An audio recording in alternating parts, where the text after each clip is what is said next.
18 पुराण में सर्वश्रेष्ठ श्रीमद् भागवत पुराण है। भागवत के 12 स्कंद हैं, 335 अध्याय हैं। लेकिन महात्म तो भागवत से अलग है। प्रथम स्कंद में 19 अध्याय हैं। 19 अध्याय में जो वेद व्यास का नारद का संवाद है और भागवत की रचना हुई है। वेद व्यास ने अपने बेटे सुखदेव को पढ़ाया है। इसके बाद परीक्षित के पांडवों के वंश का जन्म कथा आती है। द्रौपदी के 5 पुत्र मारे गए, ये कथा उसके बीच में महाराज परीक्षित का जन्म है और महाराज परीक्षित को शाप हुआ है। अंतिम अध्याय में सुखदेव जी का आगमन हुआ है। द्वितीय स्कंद में 10 अध्याय है। सत्य मुक्ति, क्रम मुक्ति सब कुछ वर्णन किया गया है। उसमें सृष्टि का वर्णन है और 4 श्लोक की भागवत का वर्णन किया गया है। अंतिम अध्याय में पुराण की 10 लक्षण बताए हैं। इसके बाद में तृतीय स्कंद में 33 अध्याय हैं। सबसे पहले विदुर जी की कथा आती है। इसके बाद में सृष्टि प्रकरण आया है और इसके बाद 12 भगवान ने अवतार लेकर के और पृथ्वी का उद्धार किया। इसके बाद में इनका देवहूति की कथा आती है। कपिल मुनि का जन्म है और कपिल मुनि ने अपने माँ देवहूति को उपदेश किया है और आखिरी अध्याय में माँ को उपदेश करके और गंगा सागर चले जाते हैं। चतुर्थ स्कंद में 31 अध्याय हैं। सबसे पहले सती चरित्र आता है। इनका देवी सती दक्ष की बेटी पिता के यज्ञ में अपमानित किया। इनके पिता ने जल करके भस्म हो गई, वही सती पार्वती बन करके आई। दक्ष के यज्ञ की कथा आती है।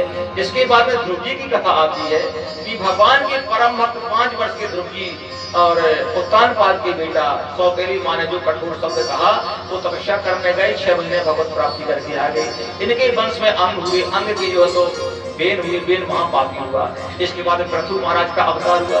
पृथु महाराज ने अपनी प्रजा को उपदेश करके सनत कुमार आए। इसके बाद में भगवत धाम को प्राप्त हुए प्रजनोपाख्यान है। पंचम स्कंद में 26 अध्याय है। 26 अध्याय में मनु महाराज के जो बेटा प्रियव्रत है उनकी कथा आती है। आग्नेत्र की आती है। जड़ भरत की कथा है। उसमें राहुगण जड़ भरत की कथा आती है जो उपदेश किया है राहुगण के लिए। इसके बाद में भूगोल खगोल सब का वर्णन आता है और आखिरी अध्याय में 28 नरकों का वर्णन है। 28 नरकों का जब वर्णन सुना महाराज परीक्षित तो हृदय कांप गया। भगवान काजल की कोठरी में कैसो हूँ सयानो जाए पर काजल की एक रेख लाग है के लाग है। भगवान ने इतने नरकों का वर्णन किया, कृपा करके बताइए भगवान ऐसा उपाय बताओ कि नरकों में नहीं जाना पड़े। बोले मरने के पहले पापों का प्रायश्चित कर लेना चाहिए। बोले प्रायश्चित करने से पाप दूर होंगे पर पाप कर्म करने की बुद्धि कैसे समाप्त होगी। उन्होंने कहा भगवान का नाम पकड़ लो। भगवान का नाम संकेत से परिहास से किसी बहाने यदि अंतिम समय आपकी वाणी से भगवान का नाम निकल गया तो समझो कि आप नरक में जा सीधे भगवान के धाम को जाता है। ऐसा कोई पापी हुआ है जो सारे पाप किया हो और भगवान के धाम को गया? तो बोले अजामिल अजामिल ब्राह्मण शरीर पाकर के कोई ऐसा पाप नहीं बचा जो अजामिल ने पाप ना किया हो। अंतिम समय जब यमराज के दूत आते हैं, भयभीत हो गया। अपने बेटे का नाम नारायण था, जो बेटे को बुलाया तो भगवान ने अपने पार्षद भेज दिया।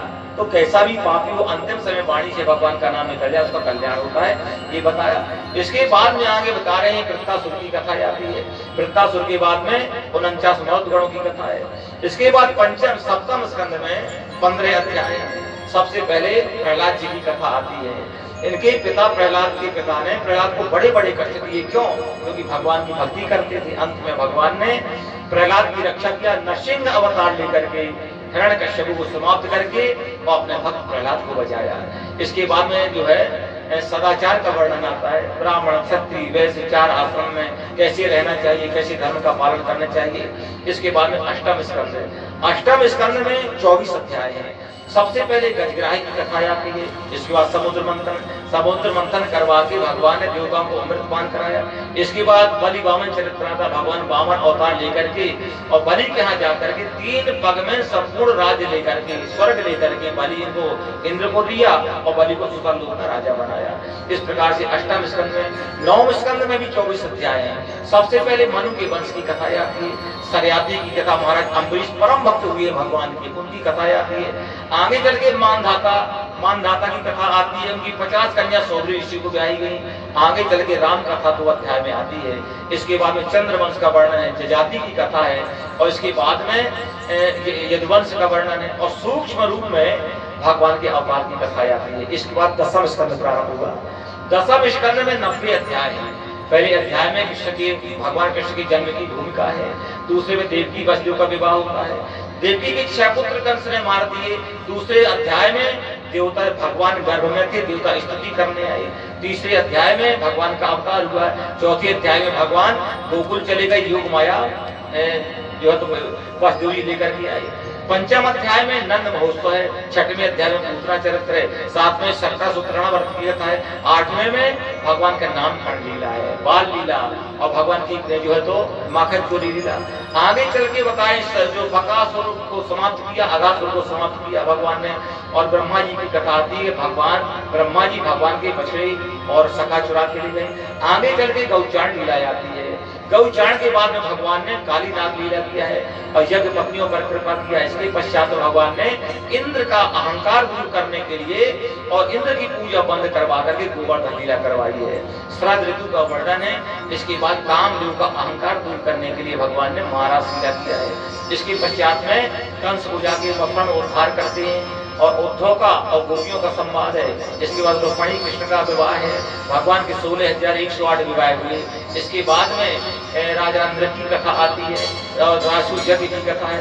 राजसूय यज्ञ के पश्चात में परम पावन लीला भगवान की सुदामा चरित्र है।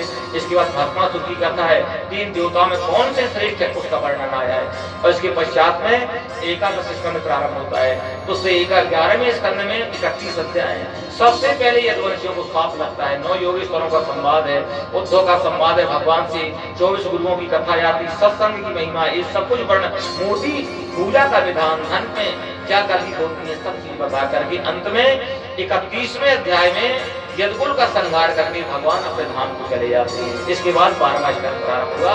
12वें स्कंद में मात्र 13 अध्याय हैं। सबसे पहले कलयुग में कौन कौन सी राजा राजी करेंगे, फिर कलयुग का बताया, कलयुग में कैसे कैसे प्राणी होंगे। इसके पश्चात में प्रलय की 4 प्रकार के प्रलय की कथा है। राजा परीक्षित का मोक्ष की कथा जाती है। इसके बाद सर्पयज्ञ और मार्कंडेय का जो माया का प्रलय दिखाया। इसके बाद में इस पुराण में कितनी श्लोक की संख्या ये बताया। इसके बाद में जो हम आपको सुना रहे हैं वो एक अध्याय में ये कथा आती है। देखिए 18 पुराण में सर्वश्रेष्ठ श्रीमद् भागवत महापुराण है। श्रीमद् भागवतम पुराण तिलकम यद वैष्णवानां प्रियम यस्मिन् पारमहंसमेकमलं ज्ञानं परम दीयते। देखिए जैसे नदियों में गंगा श्रेष्ठ है, मंत्रों में गायत्री मंत्र श्रेष्ठ है और वैष्णव में भगवान शंकर श्रेष्ठ है, इसी प्रकार से सारे पुराणों में श्रीमद् भागवत महापुराण सर्वश्रेष्ठ है। सर्व वेदांत सारंगी श्रीमद् भागवत निष्ठिति, सारे वेद वेदांत का सार श्रीमद् भागवत महापुराण में है। इसलिए कहते कथा को सुन करके, श्रवण करके, मनन करके, चिंतन करके और अंत में भगवत धाम भगवान के चरणों को प्राप्त करना चाहिए। देखिए हमारे श्री सुखदेव जी ने जो हमें कथा सुनाई है, हम श्री सुखदेव जी के चरणों में श्रोता भक्ता सब प्रणाम करते हैं। देखिए केवल महाराज परीक्षित को साफ नहीं लगा है। योगेंद्राय नमस्तस्मै सुखाय ब्रह्मरूपिणे।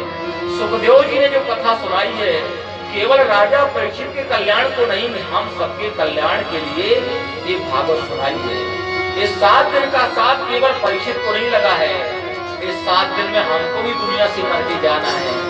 रवि सोम मंगल बुध बृहस्पति शुक्र और शनि, 8वां बार आज तक किसी को बन के नहीं आया भाई मेरे। तो इस संसार के जगत के सभी प्राणियों के कल्याण करने के लिए श्री सुखदेव जी ने कथा सुनाई है। और तक्षक केवल परीक्षित को नहीं, काल रूपी तक्षक हम सबको डसने के लिए बैठा हुआ है। तो ऐसे सुखदेव जी ने कथा सुना के जो सबका कल्याण किया है, श्रोता वक्ता मिलकर के सुखदेव जी के चरणों में प्रणाम करते हैं। देखिए भागवत सुनकर देखिए आप सब लोग मिलकर के दोहराएं श्लोक को।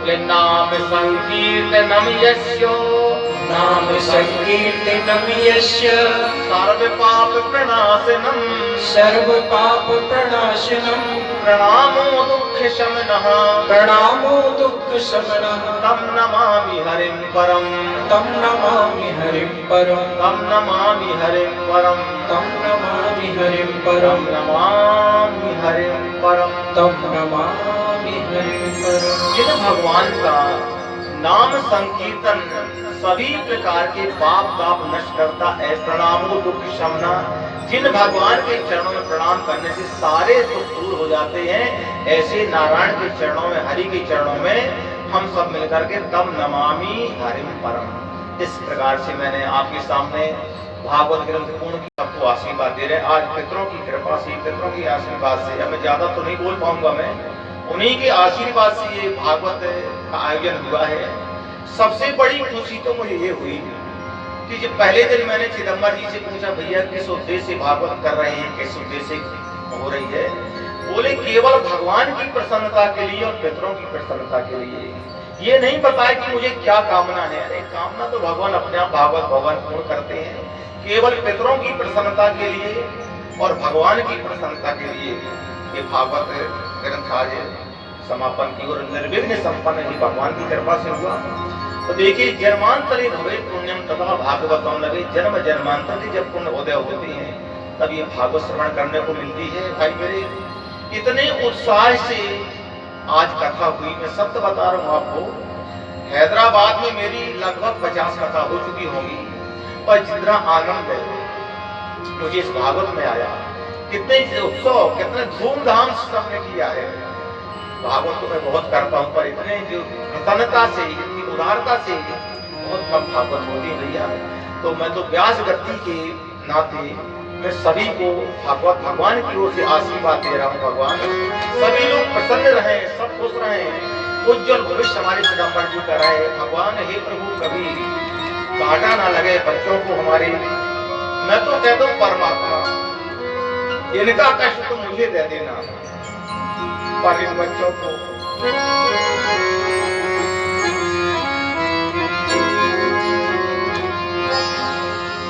इस प्रकार से भागवत ग्रंथ में क्या मुझे बोल पाऊंगा।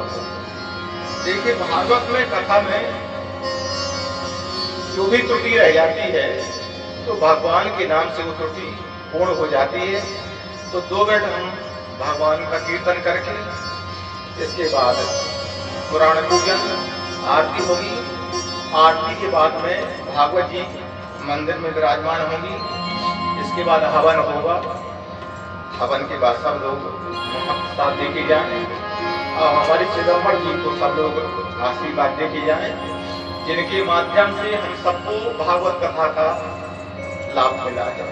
बस 2 मिनट भगवान नाम कीर्तन।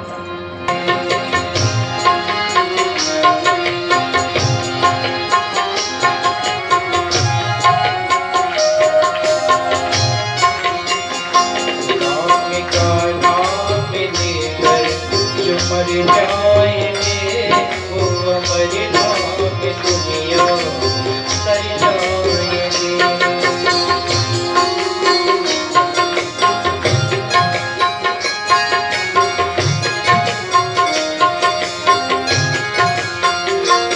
ये न पूछो कि मर कर किधर जाएंगे, ये न पूछो कि मर कर किधर जाएंगे। प्रभु जिधर भेज देंगे उधर जाएंगे। राम का नाम लेकर मर जाएंगे।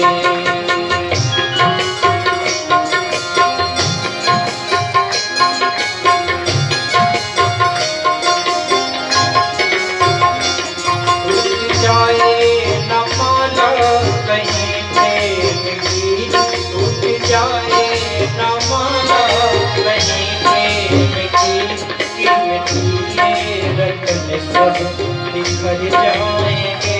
राम का नाम लेकर जो मर जाएंगे वो अमर नाम दुनिया कर जाएंगे।